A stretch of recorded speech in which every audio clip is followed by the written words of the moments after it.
नमो अरहन्ताणं नमो सिद्धाणं नमो आयर्याणं नमो उच्चायाणं नमो Lowe सवसाहुणं मंगलम भगवान वीरो मंगलम गौतमो गणी मंगलम कुंद कुंदार्यो जैन धर्मोस्तु मंगलम सर्वमंगल मांगल्यम सर्वकल्याणकारकम प्रधानं सर्वधर्माणां जैनं जयतु शासनं जैनं जयतु शासनं जैनं जयतु शासनम् वन्दितु सौवसिद्धे ध्रुवमचलमणोवमङ्गदिं पते ओछामि समय पावुड मिनमो सुद केवली बणिदम नमः समय साराय स्वानुभूत्या चकासते चित् स्वभावाय भावाय सर्वभावान्तरच्छिदे अनंत धर्मणस्तत्त्वं पश्यन्ति प्रत्यगात्मनः अनेकान्तमयी मूर्तिर्नित्यमेव प्रकाशता निसंग है जो आयु सम निर्लेप है आकाश से निज आत्म में ही विहरते जीवन न पर की आस से जिनके निकट सिंहादि पशु भी भूल जाते क्रूरता उन दिव्य गुरुओं की आओ कैसी अलौकिक शूरता त्रिकालवर्ती सर्व पंच परमेष्टि भगवंतों की जय हो त्रिकालवर्ती सर्व अकृत्रिम कृत्रिम चैत्य चैत्यालयों की जय हो त्रिकालवर्तिनी नित्य बोधिनी द्वादशांगमयी जिनवाणी माता की जय हो त्रिकालवर्ती 3 कम 9 करोड़ मुनिराजों की जय हो परम सनातन दिगंबर जैन धर्म की जय हो परम उपकारी श्री सद्गुरुदेव की जय हो। पहली गाथा शांति से सुनो तो शांति मिले नहीं तो फिर ठिकाना नहीं है, पर्याय बदल जाएगी। तो यहाँ पशु बन के आओगे तो डंडे के द्वारा भगा दिए जाओगे। आज आदमी हो ढंग से बैठो, ढंग से सुनो, आत्म कल्याण का अवसर है।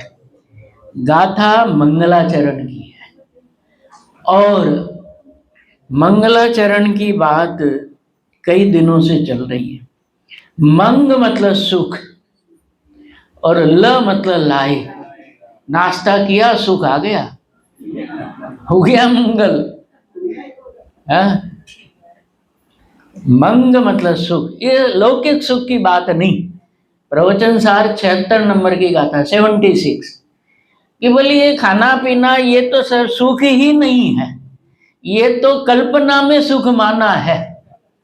कल्पना स्वप्न में होता है ना कि कोई अपने आप को राजा माने, वैसी बात है। एक कल्पना का सुख है। यहाँ तो अतीन्द्रिय सुख की बात है, अतीन्द्रिय आनंद की बात है। उस सुख को लाने वाला, उसको कल चर्चा आई थी। निधाय शब्द अपन सबने पढ़ा। निधायक शब्द का अर्थ है स्थापना करके। स्थापना कहाँ करनी है? कि अपनी ही अपने में स्थापना करनी है, अपनी ही अपने में। पर्याय में अनादिकाल से विकार घूम रहे हैं, पर द्रव्य की कल्पनाएं घूम रही है। उस पर्याय में यदि त्रिकाली शुद्ध चैतन्य ज्ञायक भगवान आत्मा की स्थापना करे तो, कल गन्ने का रस पिया, ये सुबह गणधर का रस चल रहा है। समझ में आ गई बात? उसमें तो अनंत बार हुआ, कोई मजा वाली बात है। हाँ, वास्तव में ये जिस समय सम्यक दृष्टि को सम्यक दर्शन प्रकट होता है तो त्रिकाली ध्रुव का उपकार मानता है। वो उपकार दिवस है राकेश भाई। कैसे? कि जो जीव अनादिकाल से संसार में भटक रहा है, अनादिकाल से उसकी पर्याय मलिन हो रही है, लेकिन वो त्रिकाली ध्रुव आज भी शुद्ध का शुद्ध ही है। बात समझ में आ गई? त्रिकाली ध्रुव आज भी ज्यों का त्यों है, शुद्ध का शुद्ध है, और आराधना के लिए आराध्य मिल गया।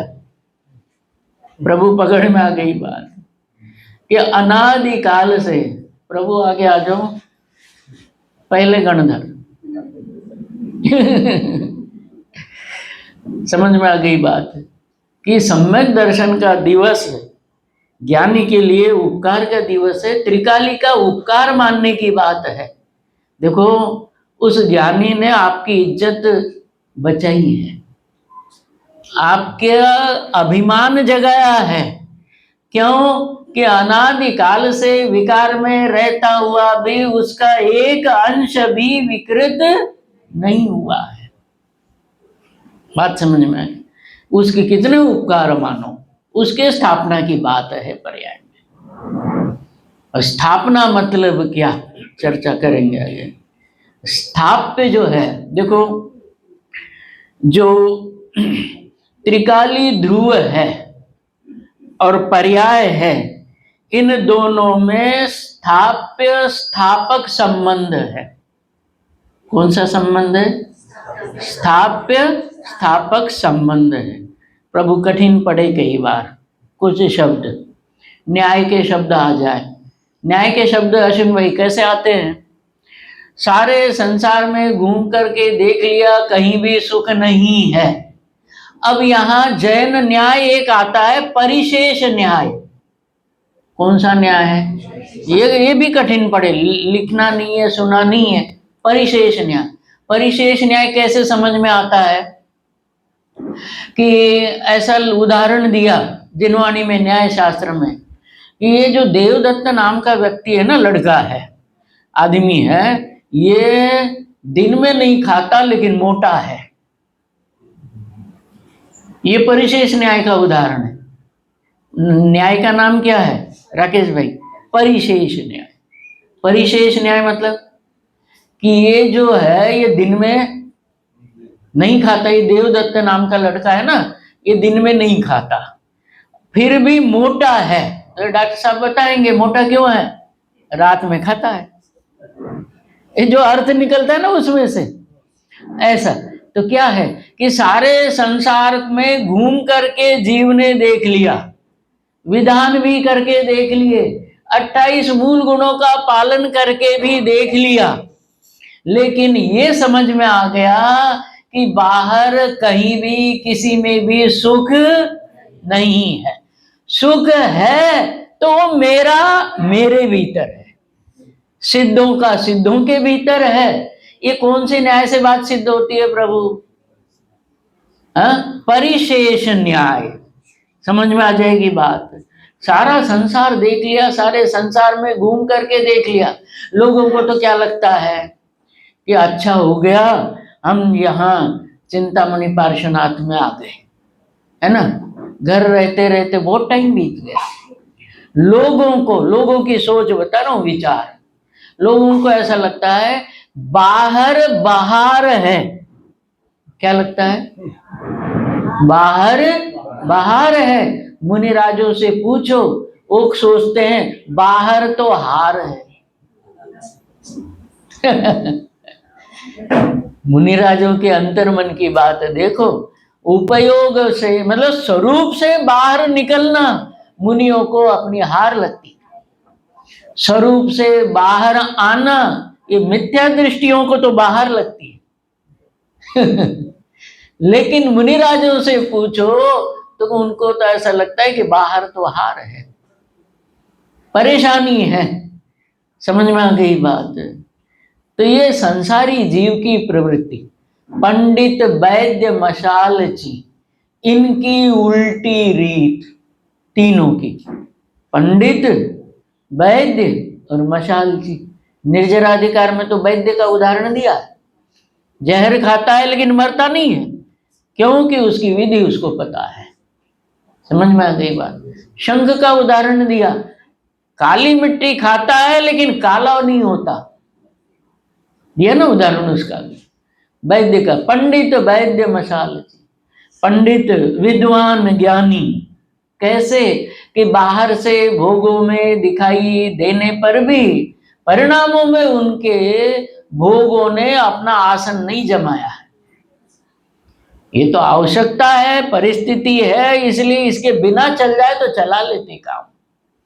बात समझ में आ गई कि परिशेष न्याय से बात सिद्ध होती है। कौन सी?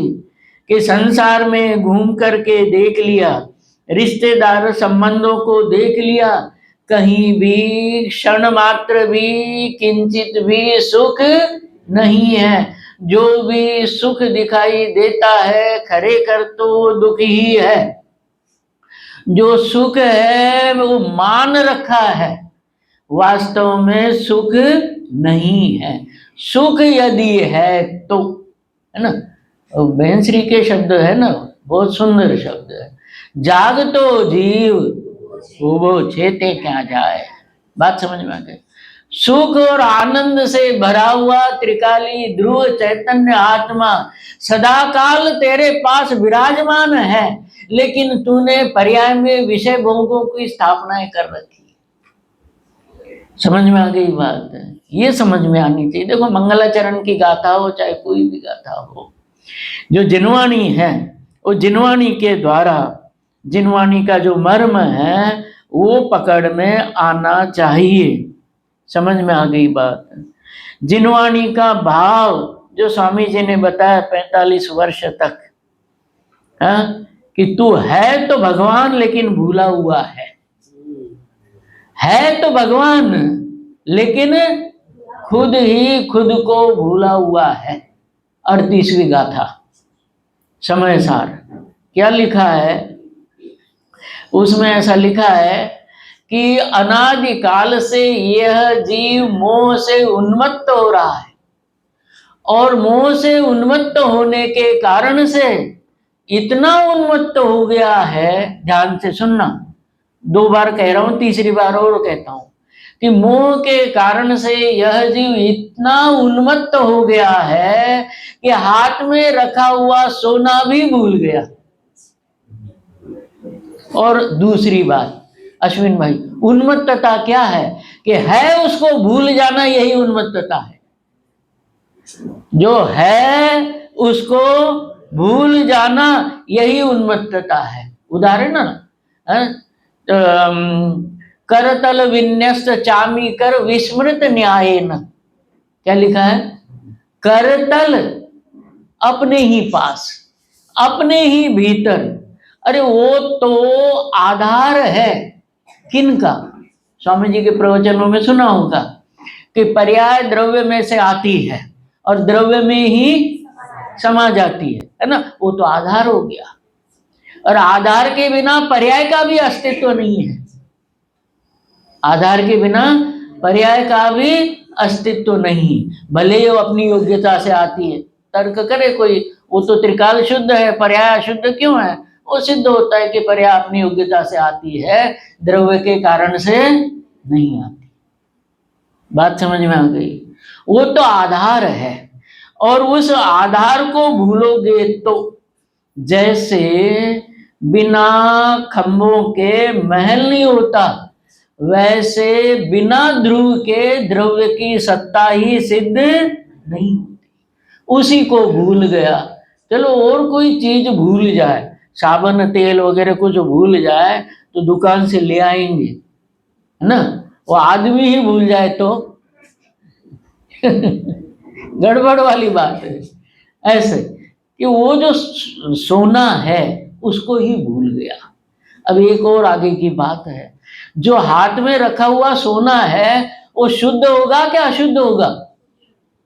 जिसको भूल गया। बात में बात समझ में आ गई बात? वो ना, करतल विन्यस्त चामी कर विस्मृत न्यायेन।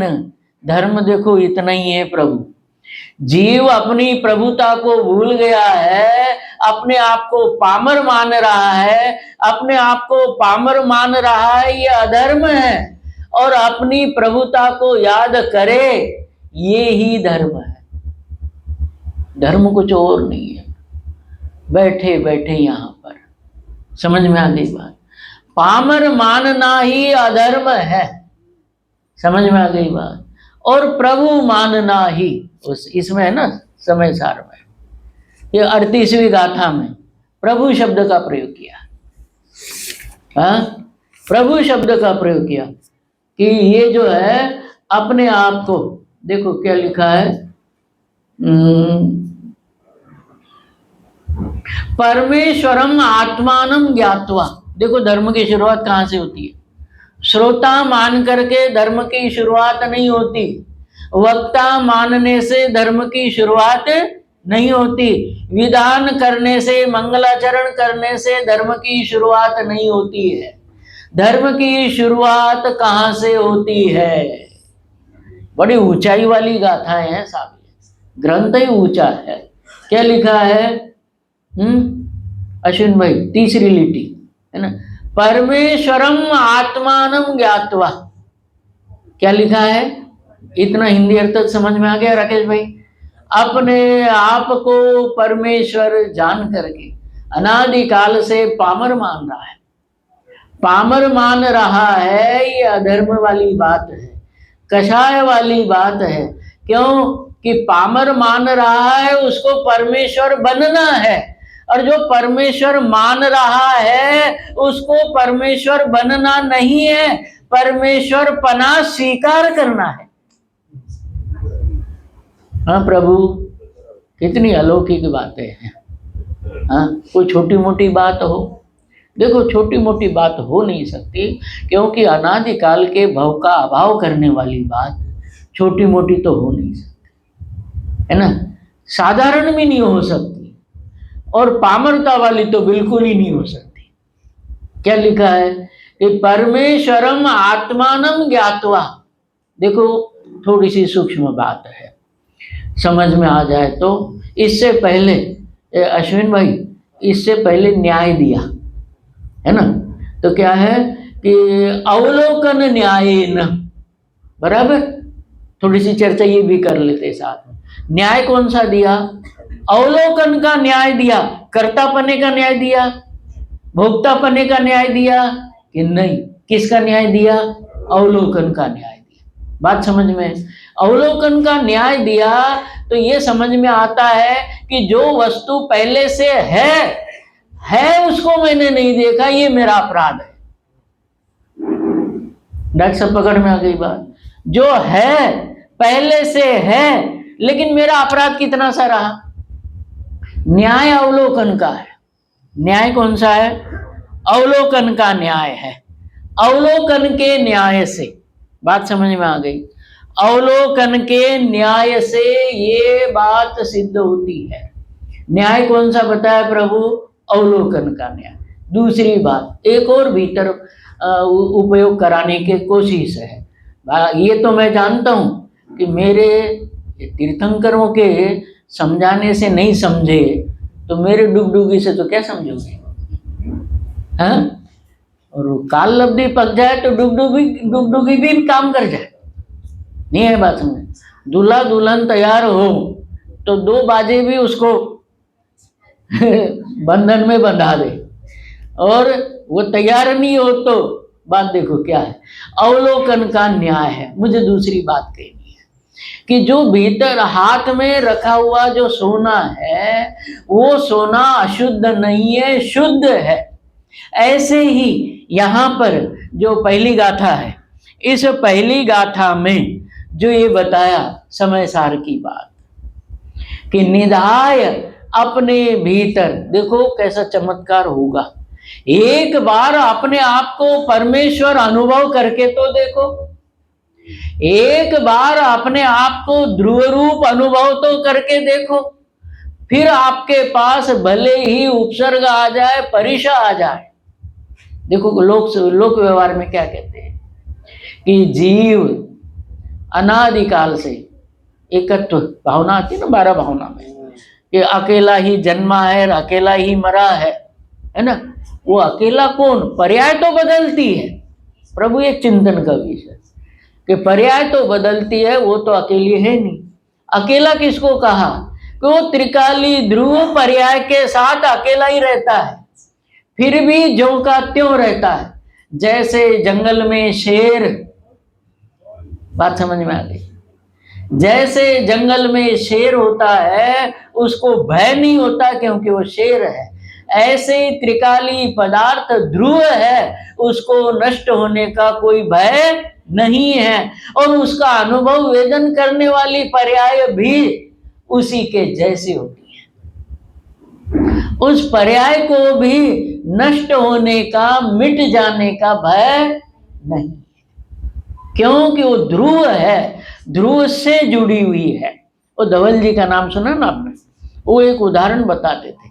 अलवर झाजीरामपुरा या अलवर जयपुर के आसपास है, तो ये उदाहरण क्या देते थे कि वो जो एक रेत है, रेत में गर्म रेत है, जेठ की गर्मी है, रेत गर्म है, दोपहर का समय है, नंगे पैर यदि उस पर चले तो फफोले हो जाए, फोड़े हो जाए, इतनी गर्म धूप। लेकिन ऐसी गर्म धूप पर भी ये जो तरबूज खरबूज की बेल है वो हरी रहती है, क्यों कि उसका जुड़ान पानी से होता है।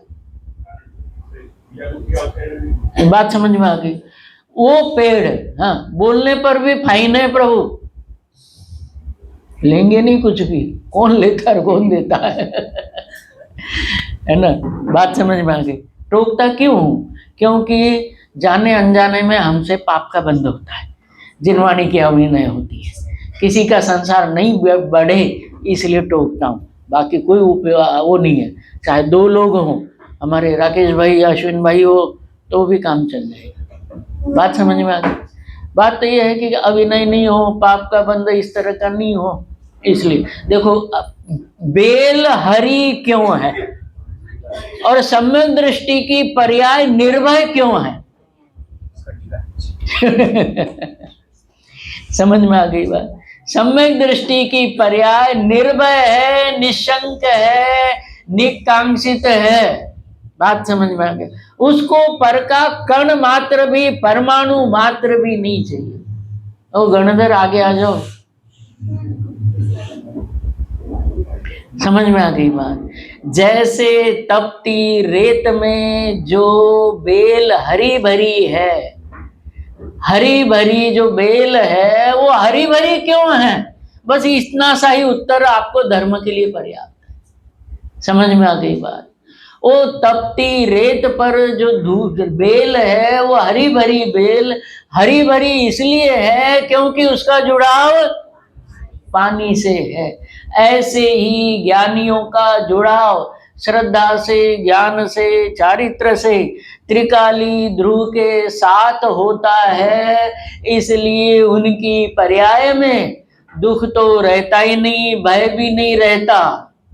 भले ही बाहर से कषाय दिखती हो, बाहर नार की कृत दुख भोगे, अंतर समरस क्यों? वो जुड़ान की वजह से।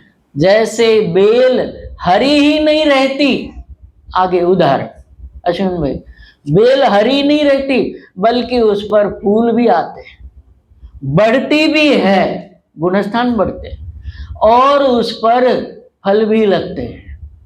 समझ में आ गई बात? वो द्रव्य दृष्टि आ गई, आ जाओ आप भी, समझ में आ गई बात? जो जुड़ान करता है वो सुखी होता है, आज का सूत्र है। जो त्रिकाली के साथ जुड़ान करता है, बेल का उदाहरण ब्रैकेट में लिख लेना, जो त्रिकाली के साथ जुड़ान करता है, ध्रुव शुद्ध चैतन्य आत्मा से जुड़ान करता है, वो जीव कभी भी दुखी नहीं होता है, उसको कोई दुखी कर नहीं सकता। प्रभु समझ में आ गई बात? उसको कोई दुखी नहीं कर सकता। देखो, मान सम्मान उसको बहका नहीं सकते, है ना, और अपमान आदि उसको अटका नहीं सकते। हाँ राकेश भाई, नाश्ता ज्यादा तो नहीं हुआ ना? दर्शन विशुद्धि पहली भावना कौन सी भावना है? दर्शन विशुद्धि। दर्शन विशुद्धि पहली भावना। अकलंक आचार्य दर्शन विशुद्धि की व्याख्या क्या करते हैं? षोडश कारण भावना ना, तो उनमें पहली भावना, मुझे दूसरी बात बतानी इसके आधार पर, पहले बात समझ लो, मतलब इसी के आधार पर बतानी, इसलिए बात भी समझना जरूरी। दर्शन विशुद्धि पहली भावना, दर्शन विशुद्धि विनय संपन्नता, शील अतिचारो अभिष्ण, उपयोग इधर उधर नहीं भटकाना, अपना उपयोग अपने से जोड़ना है। इतनी अभ्यास करने के लिए करत करत अभ्यास करो, धीरे धीरे उपयोग धीरे धीरे बाहर से हटेगा। देखो, ये सम्यक दर्शन ऐसा काम है अश्विन भाई, एक दिन में नहीं होगा लेकिन एक दिन अवश्य होगा।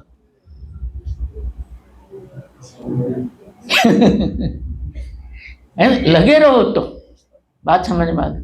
ऐसी बातें सुनो, चिंतामणि आओ, समझ में आ गई बात? सानिध्य बना के रखो, ज्ञानियों का सत्समागम बना के रखो, क्योंकि अज्ञानियों के समागम में तो ये बात है ही नहीं, और किसी शिविरों में भी ये बात है नहीं, ऐसी अलौकिक दिव्य बात है, एक दिन में तो नहीं होगा। बात है दर्शन विशुद्धि की। प्रभु ध्यान से सुन रहे हो? कितनी भावनाएं हैं? 16 भावना, है ना।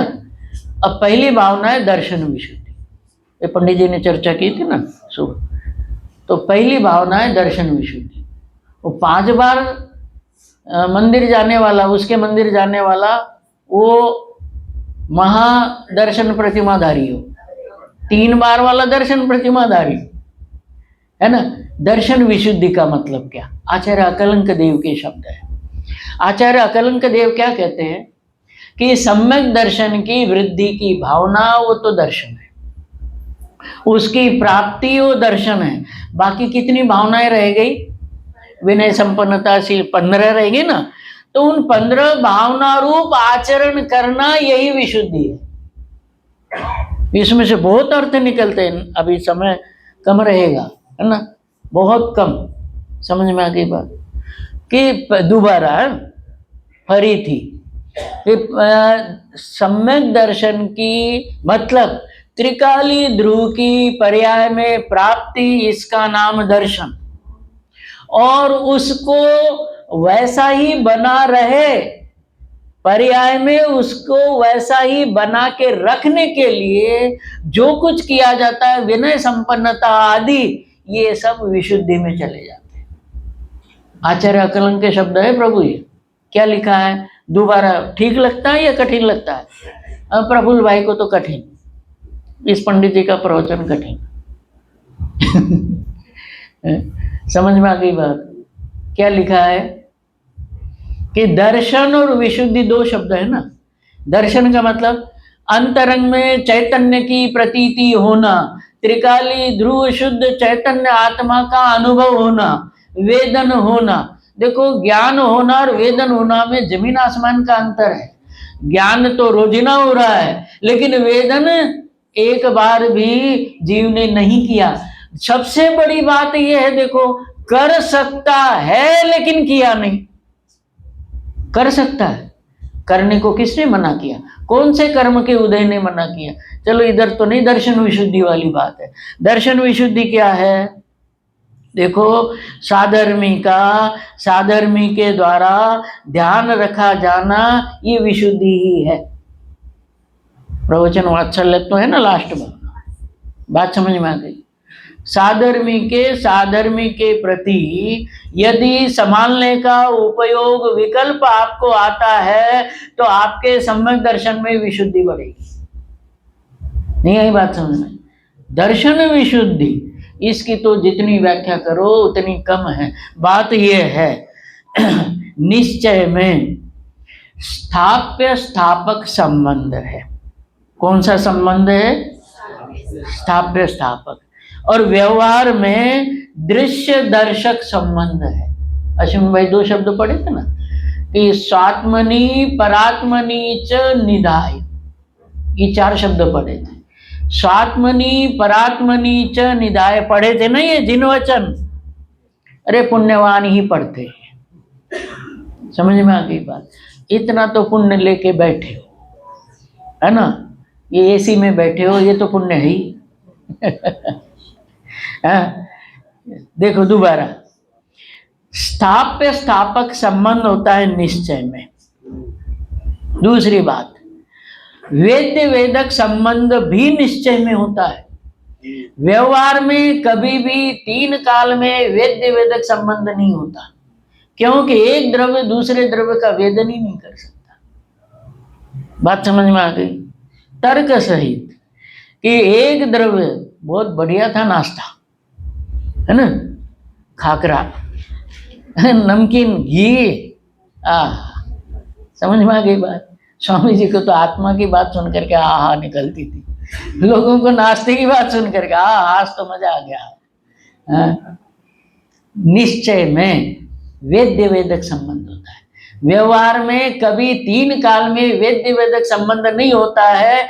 इस बात को भूल जाने से जीव कोशिश करता है नाश्ता भोजन आदि करने की। खरेखर परद्रव्य के साथ 38वीं गाथा में ही है, परद्रव्य का परमाणु मात्र मेरा नहीं है। एक बात तो ये हो गई, परद्रव्य के परमाणु के साथ मेरा भोक्ता भोग्य संबंध भी नहीं है। क्यों नहीं है? तो वो सर्व विशुद्ध ज्ञानाधिकार, वो कहते हैं कि जहां कर्ता कर्म संबंध होता है वहीं भोक्ता भोग्य संबंध होता है। परद्रव्य के साथ मेरा कर्ता कर्म संबंध नहीं है, तो भोक्ता भोग्य संबंध आया कहां से? मैंने रोटी खाई, ये बात आई कहां से? है ना? सोनगढ़ की गाड़ी बिना पेट्रोल के चलती है। बात समझ में आती है? व्यापक होगा वहां कर्ता, जहां व्याप्य व्यापक संबंध होगा वही कर्ता कर्म संबंध होता है, और व्याप्य व्यापक संबंध होता है एक ही द्रव्य में। बात समझ में आती है? पर्याय का पर्याय में ही व्याप्य व्यापक संबंध होता है निश्चय से। द्रव्य के साथ भी उसका व्याप्य व्यापक संबंध नहीं है। बात समझ में आ गई? ऐसा जो कर्ता कर्म संबंध है, भोक्ता भोग्य संबंध है, पर के साथ जीव का किसी भी 200 नंबर का कलश समय सार नास्ति सर्वोपि संबंध।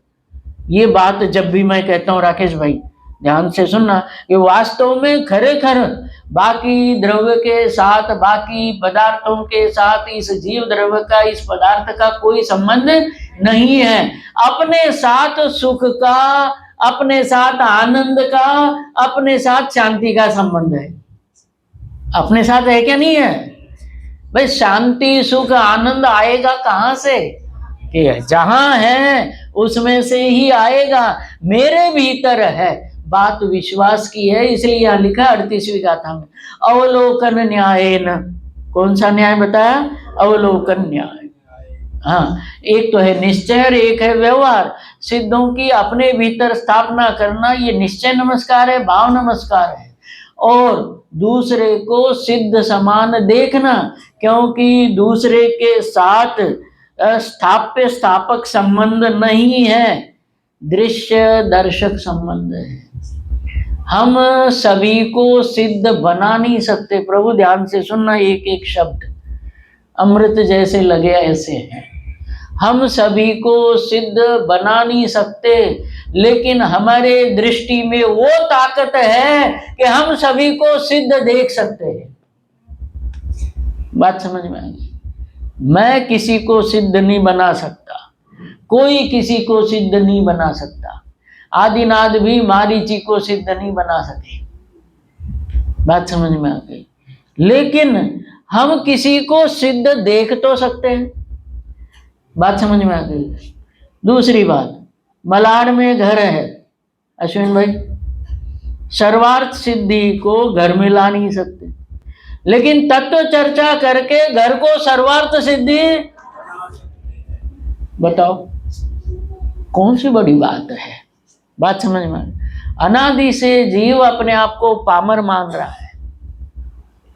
हम अपने आप को पामर मान रहे हैं, यही हमारी सबसे बड़ी भूल है। नहीं है? बात समझ? विरोधी क्या कहते हैं इसकी तरफ ध्यान मत देना। ये संसार है, अनादिकाल से ऐसा ही चल रहा है और आगे भी चलेगा। किसको सुधारोगे? बात समझ में आ गई? देखो स्वामी जी की बातें, कि जो भी उनके सामने भी विरोध की बातें आती थी, लेकिन एक ही शब्द निकलता था कि भूलेला भगवान छे। एक समय नहीं भूल छे, है ना? एक समय की भूल है, भूलेला है भगवान ही। बात समझ में आ गई? कि है तो भगवान ही। बात समझ में आ गई?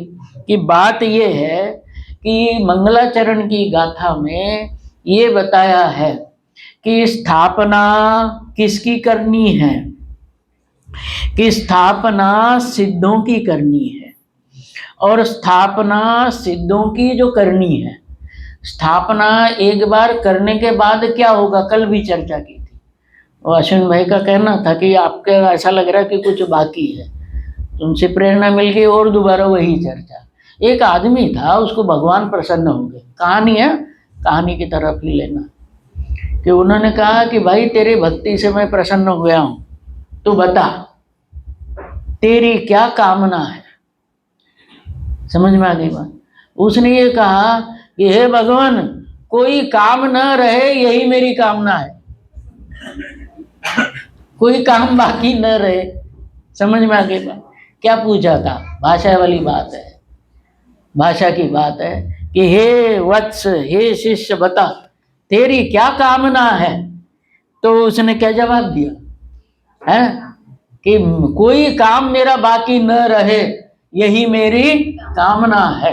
तो उसको भगवान ने यही उत्तर दिया, पहली गाथा सुनाई कि तू तेरी पर्याय में त्रिकाली ध्रुव की स्थापना कर, फिर तेरी कोई कामना बाकी नहीं रहे तो मेरे से आज मिल लेना। समझ में आ गई बात? भाव निक्षेप है प्रभु। निक्षेप कितने जबरदस्त है, देखो ना, स्थापना निक्षेप, भाव निक्षेप, है ना। सबसे बड़ी बात क्या है, देखो कल तक जो लड़की बाहर घूम रही थी, समझ में आ गई बात? वो लड़की, उस लड़की को अम्मा ये नहीं कहती थी तू चाय बना के दे। जैसे 7 फेरे हो गए, मेरे लिए चाय बना। समझ में आ गई बात? स्थापना हो गई ना सासू की। स्थापना हो गई उसमें। घर का मुखिया क्या है, ये कशाव का खेल है सारा, कि घर का मैं मुखिया हूं, बड़ा हूं। उसने वो ऐसे स्थापना कर ली, और स्थापना की वजह से ही भगवान पूजनीय है।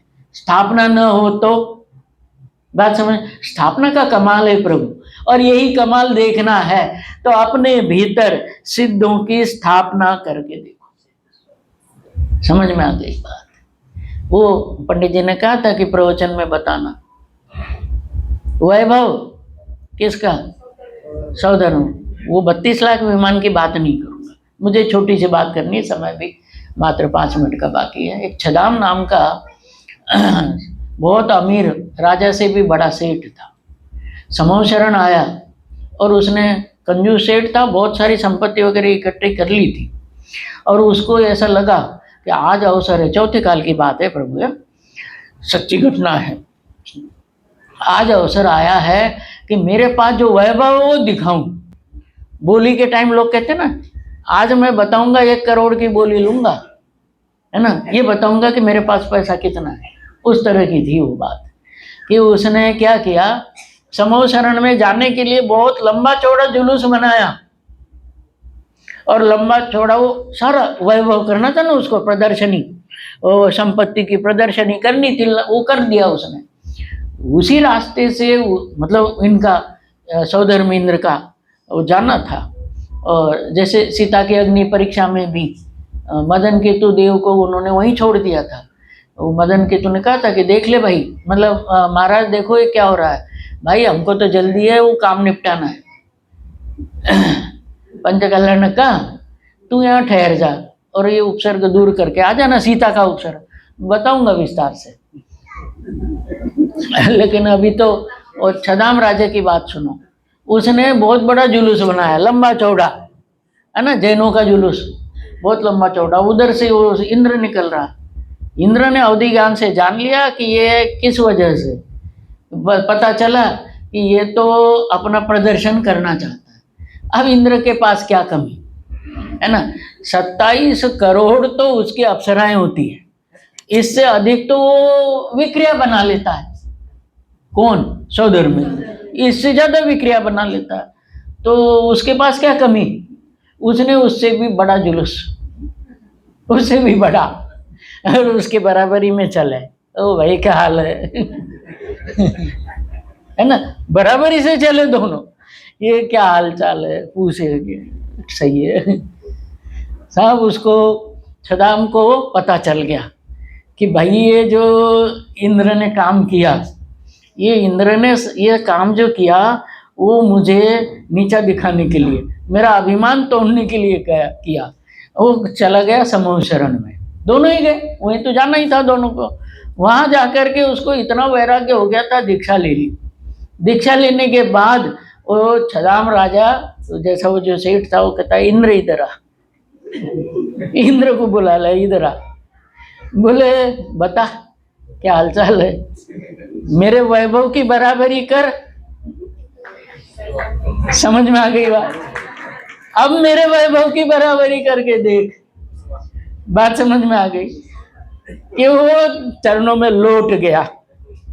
समझ में आ गई?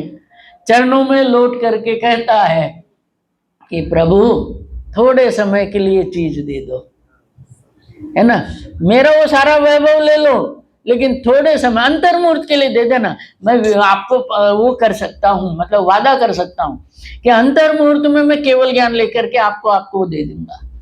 लेकिन बात उससे थोड़ी होती है, बात दे सकते नहीं, ले नहीं सकते। वास्तव में हमारे लिए कितना अच्छा अवसर आया है। वो छदाम राजा की तो कहानी है।